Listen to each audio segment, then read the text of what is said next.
नमस्कार मित्रों, मैं लीना योगा थेरेपिस्ट फिटनेस फंडा GTPL गुजराती में आप सभी का बहुत बहुत स्वागत है। चलिए अब हम जानते हैं विशुद्धि चक्र के बारे में। हमारे शरीर में मौजूद 7 चक्रों में से विशुद्धि चक्र 5वें स्थान पे आता है। इसका कलर नीला होता है। इसका स्थान गले से लेके गर्दन में रीढ़ की हड्डी में मौजूद होता है। इसकी आकृति 16 पंखुड़ियों वाला कमल का फूल दर्शाया गया है कुंडलिनी योग में। इसकी ग्लैंड ग्रंथि थायराइड होती है। इससे जुड़े हुए अंग जैसे गला, थायराइड, दांत, जॉ, जीभा, ये सब होते हैं। इसका बीज मंत्र हम होता है। चलिए अब जानते हैं किसी व्यक्ति का अगर विशुद्धि चक्र जागृत है तो उनमें क्या निशानियां दिखती है। ऐसे व्यक्तियों का कम्युनिकेशन स्किल बहुत अच्छा होता है। ऐसे व्यक्ति अपनी बात रखने में हिचकिचाते नहीं हैं, डरते नहीं हैं। इनकी वाणी बहुत मधुर होती है। लोगों के सामने यहाँ अपनी बात बहुत अच्छे से रख पाते हैं।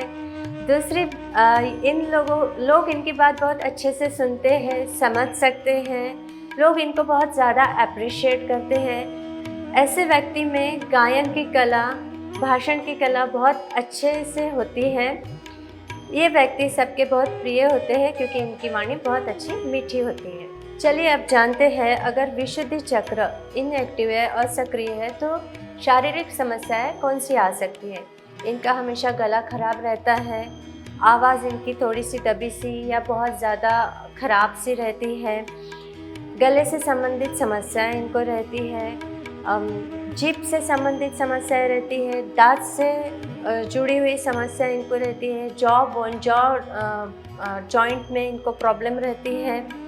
इन्हें थायराइड रहता है। इन्हें टॉन्सिल्स की तकलीफ़ रहती है। ये सारी शारीरिक समस्याएं विशुद्धि चक्र जिनका असक्रिय है उनको रहती हैं। चलिए अब जानते हैं अगर विशुद्धि चक्र असक्रिय इनबैलेंस है तो इनमें मानसिक तथा भावनात्मक समस्याएं क्या आती हैं। ऐसे व्यक्ति अपने आप को ठीक से एक्सप्रेस नहीं कर पाते हैं। इनमें क्रिएटिविटी की कमी होती है।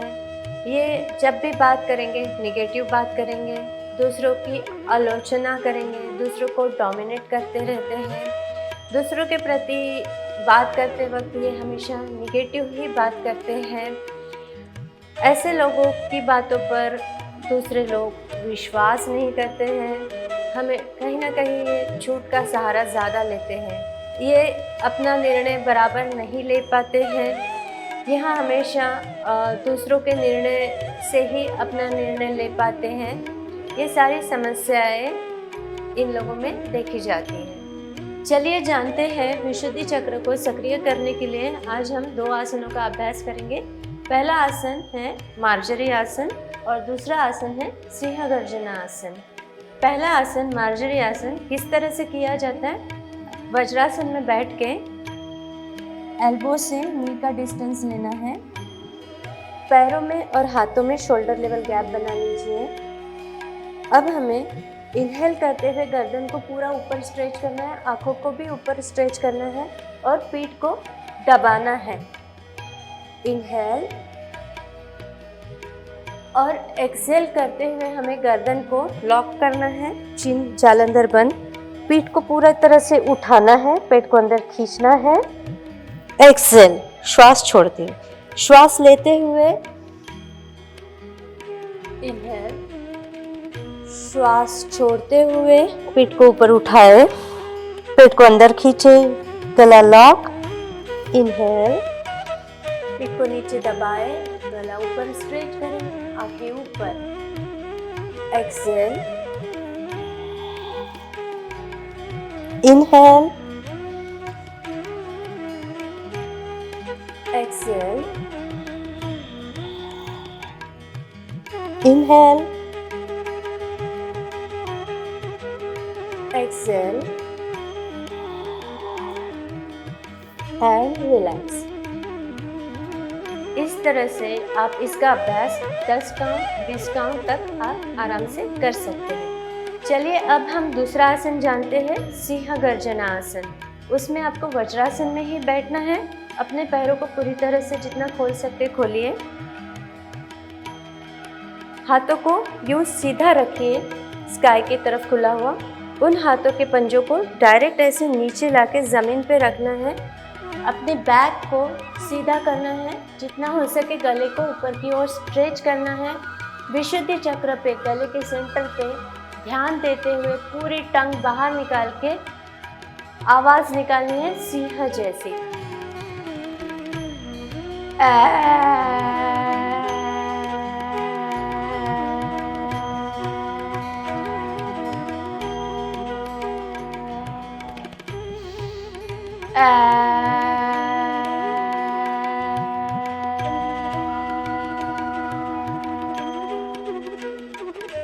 रिलैक्स। इस तरह से आप इसका अभ्यास 4 या 5 बार करें और अपने विशुद्धि चक्र को सक्रिय करने का प्रयत्न करें। तो चलिए अब हम करते हैं विशुद्धि चक्र को सक्रिय करने के लिए प्राणायाम। प्राणायाम में उज्जयी प्राणायाम सबसे बेस्ट है विशुद्धि चक्र को सक्रिय करने के लिए। उसमें मुद्रा हमें अंगूठे को रिंग फिंगर के एंड में यहाँ लगाना होता है। हल्का सा प्रेस करते हुए बाकी उंगलियां स्ट्रेट रखिए। दोनों हाथ दोनों घुटनों में रख दीजिए। इसमें प्राणायाम में, उज्जयी प्राणायाम में हमें गले में हल्का घर्षण करना होता है, श्वास लेते हुए और छोड़ते हुए। चिन लॉक करना होता है, जिसे जालंधर बंद भी कहते हैं। हल्का सा चिन लॉक करते हुए श्वास भरिए, हल्का घर्षण गले में करना है और श्वास छोड़ते हुए भी हल्का घर्षण करते हुए श्वास छोड़िए।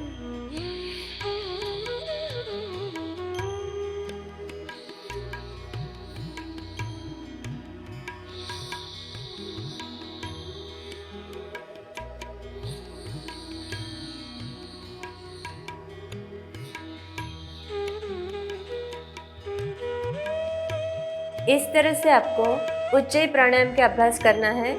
काउंटिंग आप 10, 20, 30 या 50 तक भी कर सकते हैं। ग्रेजुअली इसको धीरे धीरे बढ़ाना है। इस तरह से आप अपने विशुद्धि चक्र को उज्जयी प्राणायाम से सक्रिय कर सकते हैं। तो चलिए अब हम जानते हैं विशुद्धि चक्र को ध्यान की क्रिया से कैसे सक्रिय करा जाता है, जागरूक करा जाता है। रीढ़ की हड्डी को सीधा रखिए। कोई भी आसन में, कंफर्टेबल आसन में बैठ जाइए। दोनों हाथ दोनों घुटनों पर किसी भी मुद्रा में, ज्ञान या ध्यान मुद्रा में, चिन्ह मुद्रा में अपनी आंखें हल्के रूप से बंद करिए। बंद आंखों से अपने ध्यान को गले के पीछे गर्दन पर विशुद्धि चक्र पे ले जाइए। वहाँ नीले कलर का बॉल या गोले को विजुअलाइज कीजिए। अपनी लंबी गहरी श्वास को विशुद्धि चक्र पे ले जाइए और श्वास छोड़ते हुए बीज मंत्र हम का जाप करना है, मन ही मन। हम। लंबी गहरी श्वास। हम।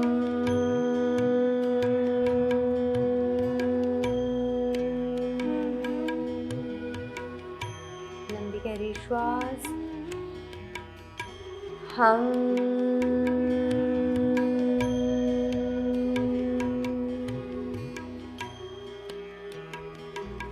हम।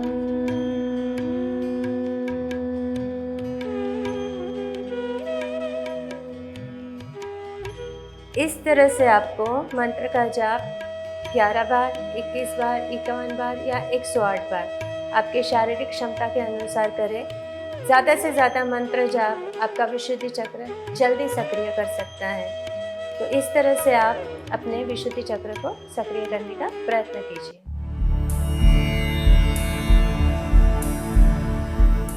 अभी तक हमने जाना मूलाधार चक्र, स्वादिष्ठान चक्र, मणिपुर चक्र, अनाहत चक्र और विशुद्धि चक्र के बारे में। अब हम जानेंगे आज्ञा चक्र और सहस्त्रार चक्र के बारे में। तो चलिए अब हम जानते हैं आज्ञा चक्र के बारे में। आज्ञा चक्र हमारे दो भुवों के बीच भूमध्य में दर्शाया गया है। उसकी 2 पंखड़ियों वाला गुलाब की आकृति में कुंडलिनी योग में उसे दर्शाया गया है।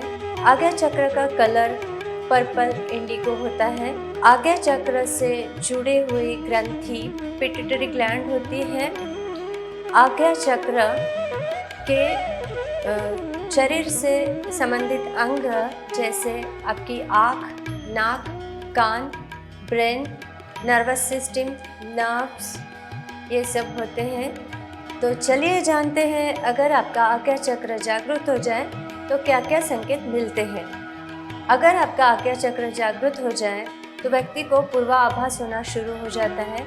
उनका सिक्स सेंस काफ़ी अच्छा होता है। उन्हें पहले से ही बातों का संकेत मिलना शुरू हो जाता है। अगर व्यक्ति नए नई चीज़ों का आविष्कार करना जान जाता है, समझ जाता है, उसमें उसको इंटरेस्ट बढ़ता रहता है। अगर व्यक्ति जिनका आज्ञा चक्र जागृत हो वो फेस रीडिंग से समझ सकते हैं, माइंड रीडिंग से समझ सकते हैं कि आगे के व्यक्ति के मन में क्या चल रहा है। ये उनका एक एबिलिटी डेवलप हो जाती है अगर आपका आज्ञा चक्र जागृत हो जाए। अगर व्यक्ति का आज्ञा का चक्र जागृत हो जाए, उन्हें टेलीपैथी का ज्ञान होता है। टेलीपैथी यानी दूर बैठे अपने रिश्तेदार, दोस्तों के मन में क्या चल रहा है, उनके विचारों की आदान प्रदान ये कर सकते हैं। उन्हें समझ में आता है कि आज उनके साथ क्या हो रहा है, क्या नहीं हो रहा है। ये उनकी एक एबिलिटी और ज़्यादा बढ़ जाती है। जिनका आज्ञा चक्र जागृत होता है, ऐसे व्यक्तियों का मन हमेशा आनंदी रहता है। ये लोग हमेशा प्रसन्न रहते हैं। नए विचार, नई सोच से ये लोग काफ़ी प्रेरित रहते हैं। तो चलिए अब हम जानते हैं, अगर आपका आज्ञा चक्र असक्रिय है, इम्बैलेंस है, तो शारीरिक समस्याएं कौन सी आ सकती है।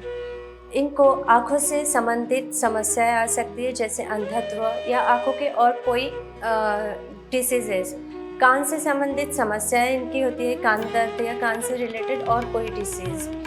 इनको न्यूरोलॉजिकल प्रॉब्लम्स भी आ सकते हैं। पिट्यूटरी ग्लैंड से संबंधित प्रॉब्लम्स भी इनमें देखे जाते हैं। रात में डरावने सपने इन्हें आते हैं अगर आज्ञा चक्र ब्लॉक्ड है। इनकी नींद बहुत ज़्यादा डिस्टर्ब भी रहती है। अगर आपका आज्ञा चक्र ब्लॉक्ड है तो इन लोगों को माइग्रेन और सिर दर्द की भी समस्या देखी जाती है। तो चलिए अब हम जानते हैं, अगर आपका आज्ञा चक्र वीक है, असक्रिय है, तो मानसिक और भावनात्मक समस्याएं कौन सी आ सकती है। इन्हें सच बोलने में डर लगता है। हमेशा ये लोग कंफ्यूजन में रहते हैं। इन्हें पता नहीं होता है कि क्या बोले क्या ना बोले, क्या सच है क्या झूठ है। हमेशा कंफ्यूजन में रहते हैं। कौन सा डिसीजन ले, ये अपना डिसीजन जल्दी नहीं ले पाते हैं। हमेशा कंफ्यूजन में रहते हैं। इमोशनली ये लोग काफ़ी कमज़ोर होते हैं। इन्हें हर चीज़ मन में लगा लेने की आदत होती है। हर चीज़ में इनका रोना धोना, खुद को हमेशा विक्टिम की तरह देखना, इनका ये स्वभाव होता है।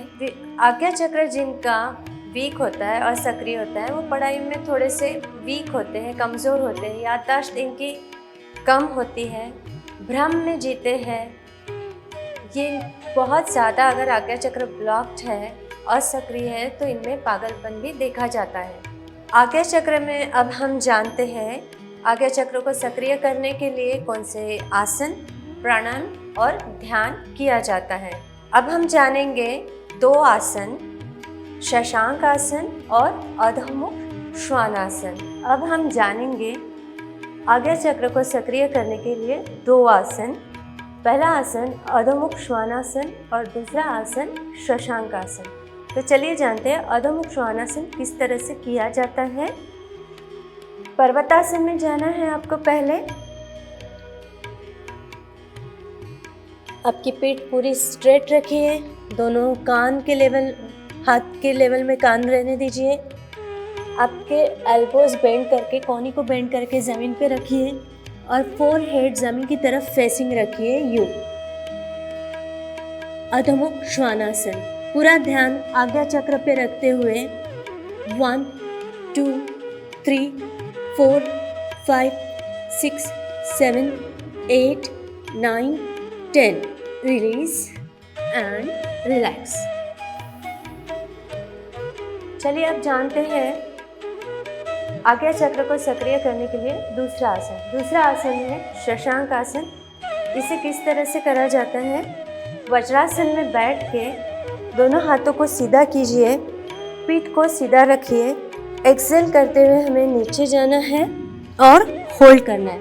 अपने फोरहेड को जमीन की ओर लेके जाइए और पूरा ध्यान आज्ञा चक्र यानी भूमध्य पे रखते हुए इसे होल्ड कीजिए। 1 2 3 4 5 6 7 8 9 10। धीरे धीरे वापस आइए।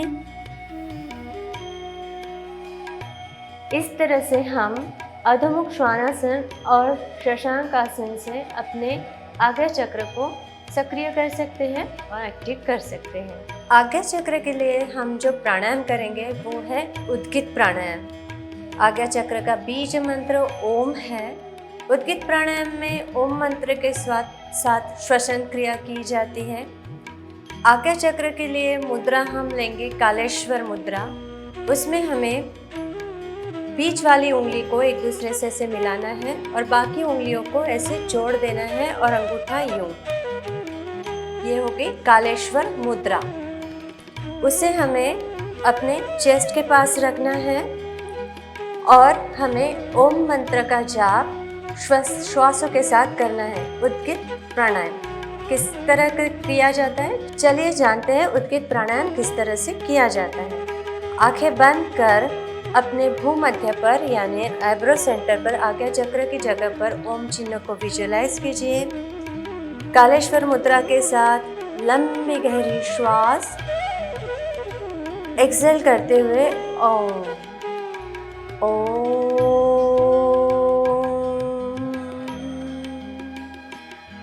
लंबी गहरी श्वास ओम।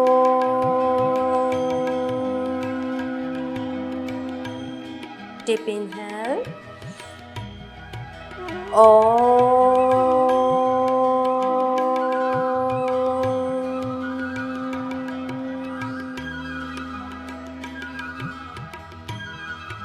रिलैक्स।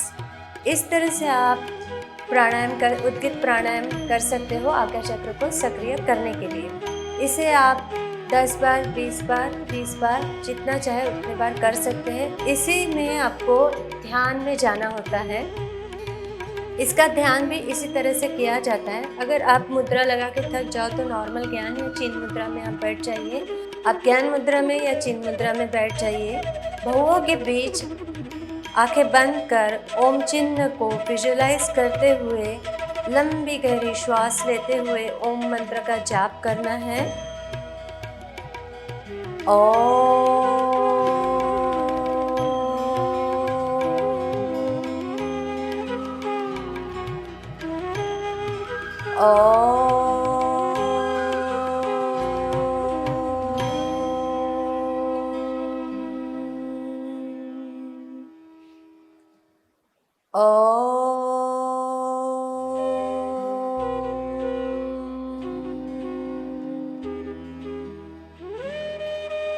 इस तरह से आप आज्ञा चक्र के लिए ध्यान लगा सकते हैं। ओम मंत्र का जाप आप 21, 51 या 108 बार जितने आपकी शारीरिक क्षमता है उस हिसाब से किया करें और आज्ञा चक्र को सक्रिय करने का प्रयत्न करें।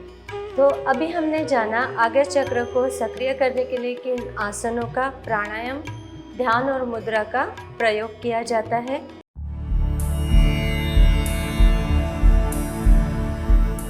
अब हम जानेंगे अपना 7वां चक्र सहस्त्रार चक्र के बारे में। तो चलिए जानते हैं सहस्त्रार चक्र के बारे में विस्तार में।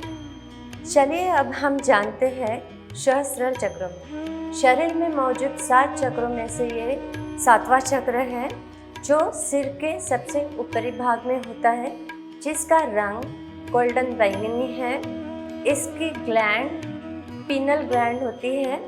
इससे जुड़े हुए शरीर के अंग जैसे हमारा ब्रेन, न्यूरोलॉजिकल सिस्टम, सिर का ऊपरी भाग, बाल और स्कल, ये सारे सहस्त्रार चक्र से जुड़े हुए शरीर के अंग हैं। सहस्त्रार चक्र को कुंडलिनी योग में 1000 पंखुड़ियों वाले कमल के फूल से दर्शाया गया है। इसका मंत्र ओम है, जिसे AUM ओम के स्वरूप में बोला जाता है। तो चलिए जानते हैं आगे सहस्रार चक्र के बारे में। इसी चक्र की वजह से व्यक्ति अपनी आत्मानुभूति, ईश्वर की अनुभूति को प्राप्त करता है। व्यक्ति के मन में त्याग की भावना उत्पन्न होती है। व्यक्ति अपने लक्ष्य को पा लेता है। अगर सहस्रार चक्र आपका असक्रिय है, ब्लॉक्ड है, तो इन लोगों में शारीरिक समस्याएं जैसे माइग्रेन, हमेशा इनको हेडेक रहता है, हल्के से चक्कर आने की इन्हें प्रॉब्लम रहती है, इन्हें स्कल से रिलेटेड प्रॉब्लम होते हैं, बालों से रिलेटेड प्रॉब्लम इनके दिखते हैं, प्लस इन्हें न्यूरोलॉजिकल प्रॉब्लम दिखते हैं। इनमें कई केसेस में, कई लोगों में इनमें ट्यूमर की बीमारी भी देखी जाती है, ब्रेन ट्यूमर जैसी बीमारी भी देखी जाती है। जिनका आज्ञा चक्र ब्लॉक है उन्हें नींद न आने की भी समस्या देखी जाती है। चलिए अब हम जानते हैं सहस्रार चक्र अगर ब्लॉक्ड है तो इनमें मानसिक तथा भावनात्मक समस्याएं क्या आती है। इन्हें अपने अस्तित्व का पता नहीं होता है, मन से थोड़े स्वार्थी होते हैं, योजना बनाने में, लाइफ का प्लानिंग करने में ये लोग असमर्थ होते हैं। इन्हें कोई ना कोई व्यसन लग जाता है और वो इजीली आराम से किसी भी बुरी आदत में पड़ जाते हैं। इनका अपने माइंड पे कोई कंट्रोल नहीं रहता है। ईश्वर से इनका विश्वास उड़ जाता है, इनका ईश्वर में बिल्कुल विश्वास नहीं होता है। सहस्रार चक्र को जागृत करने के लिए जो 2 आसन किए जाते हैं वो है वृक्षासन और पद्मासन। तो चलिए जानते हैं वृक्षासन और पद्मासन। चलिए अब हम जानते हैं सहस्रार चक्र को जागृत करने के लिए किस प्राणायाम का अभ्यास किया जाता है। भ्रामरी प्राणायाम का अभ्यास हम आज करेंगे। भ्रामरी प्राणायाम में आपको कान में अंगूठे से बंद करना है। अपनी उंगलियों को आंखों पे रखते हुए मकार का उच्चार, बंद मुंह से ओमकार का उच्चार करते हुए अपने ब्रेन पे, मस्तिष्क में उसके वाइब्रेशन क्रिएट करने हैं। चलिए कान को यूँ अंगूठे से बंद करिए, अपनी उंगलियों को आंखों पे रखिए, लंबी गहरी श्वास भरिए, बंद मुंह से ओमकार का उच्चार लंबा करते हुए मकार का उच्चार।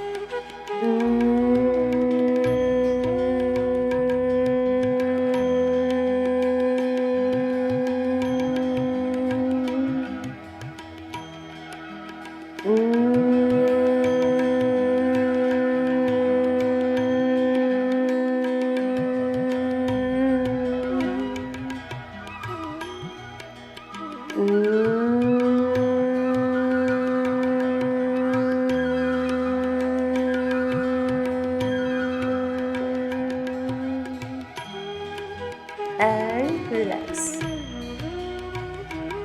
इस तरह से भ्रामरी प्राणायाम का अभ्यास किया जाता है।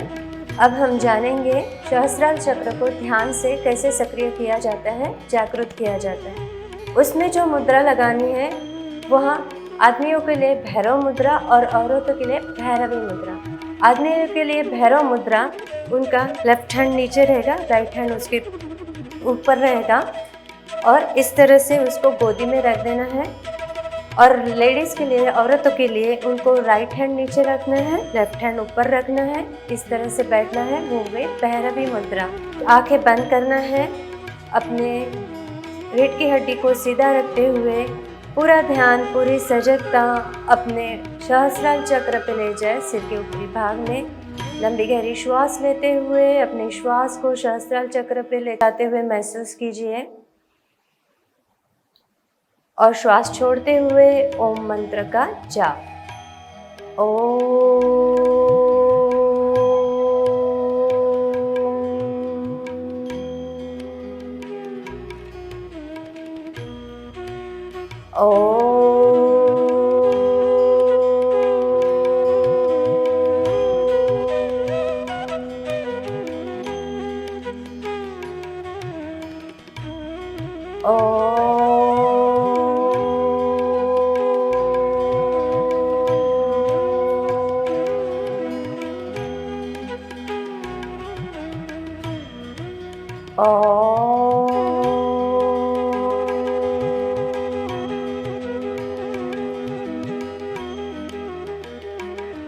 इस तरह से आपको ध्यान की प्रैक्टिस करनी है, ध्यान लगाना है।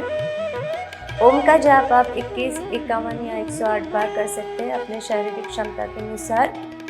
हो सके जितना ज़्यादा जाप कीजिए उतनी जल्दी आपका सहस्त्रार चक्र जागृत हो जाएगा। अभी हमने जाना सहस्त्रार चक्र को जागृत करने के लिए किन आसनों का, प्राणायाम का और ध्यान का अभ्यास किया जाता है। सहस्त्रार चक्र को जागृत अगर हम कर लेते हैं तो हम ब्रह्मांड से, यूनिवर्स से जुड़ जाते हैं, परमात्मा से जुड़ जाते हैं। हमारे अंदर सहस्त्रार चक्र से जीवन ऊर्जा हम प्राप्त कर सकते हैं। अभी तक हमने जाना शरीर में मौजूद मुख्य 7 चक्रों के बारे में। अगर वो जागृत हो जाए तो क्या होता है शरीर पर परिणाम, मन पे परिणाम, और वो अगर असक्रिय है तो इम्बैलेंस है तो उसका क्या परिणाम होता है। अलग अलग चक्रास का अलग अलग कार्य हमने देखा। आप कैसे जान पाओगे कि आपका चक्र कौन सा इम्बैलेंस है या असक्रिय है? तो उससे जुड़े हुए शारीरिक समस्याएं, मानसिक समस्याएं आप अपनी पहचान लीजिए और उस चक्र के साथ अपना अभ्यास शुरू कर दीजिए। हमने हर एक चक्रास का आसन, प्राणायाम, ध्यान, मुद्रा को जाना। आप रोज उसका अभ्यास कीजिए और अपने चक्रास को सक्रिय कीजिए। अपना जीवन सफल बनाइए, आनंदित बनाइए। अभी आपने जाना हमारे शरीर में मौजूद 7 चक्रों के बारे में। आगे हम जानेंगे और योग अभ्यास के बारे में, आसनों के बारे में। तब तक के लिए मैं लीना आपका धन्यवाद करती हूँ। देखते रहिए फिटनेस फंडा GTPL गुजराती।